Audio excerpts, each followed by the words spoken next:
మీ ఇంట్లో పాడైపోయిన టేబుల్స్, విరిగిపోయినవి మీరేం చేస్తూ ఉంటారు? చిన్న స్టూల్స్ అయినా, పెద్ద స్టూల్స్ అయినా నేను చెప్పిన ఈ చిన్న టిప్‌ని ఫాలో అవ్వండి. సూపర్‌గా ఉంటుంది. ఇట్లాంటి ప్లెయిన్ టీ షర్ట్స్ కానీ, న్యూట్రల్ షేడ్స్‌లో ఉన్న టీ షర్ట్స్ తీసుకోండి. లేదంటే ఏదైనా ఓ మంచి క్లాత్ తెచ్చేసి నేను చెప్పిన ఈ చిన్న ఐడియాని ట్రై చేసేయండి. ఇలాంటి టీ షర్ట్స్ అయితే మనకే లాభం ఉంటాయి. ఇట్లా టీ షర్ట్‌ని నీట్‌గా మనం వేసుకున్నట్లుగానే టేబుల్‌కి వేసేయాలనమాట. టైట్‌గా, ఫిట్‌గా లాగుతూ వేయండి. ఆ తర్వాత హ్యాండ్స్ ఉంటాయి కదా! వీటిని లోపలికి పెట్టేసేయండి. హ్యాండ్స్‌ని ఫుల్‌గా ఓపెన్ చేయకుండా లోపల కొంచెం హాఫ్ వరకు ఫోల్డ్ చేయండి సరిపోతుంది. అది అప్పుడు మనకి ఒక పాకెట్‌లా తయారవుతుంది. వీటిలో మనం చిన్న థింగ్స్ కానీ, రిమోట్స్, చిన్న చిన్న పేపర్స్ లాంటివి ఏమన్నా ఉంటే పెట్టుకోవటానికి హ్యాండీగా ఉంటుంది.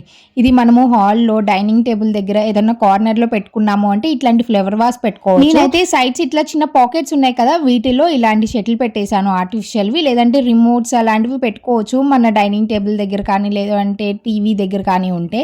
చూడటానికి చాలా బాగుంది కదా! డెఫినిట్‌గా ట్రై చేయండి. మీకు నచ్చితే ఉపయోగపడే వాళ్ళకి షేర్ చేసి లైక్ చేసేయండి. Thank you.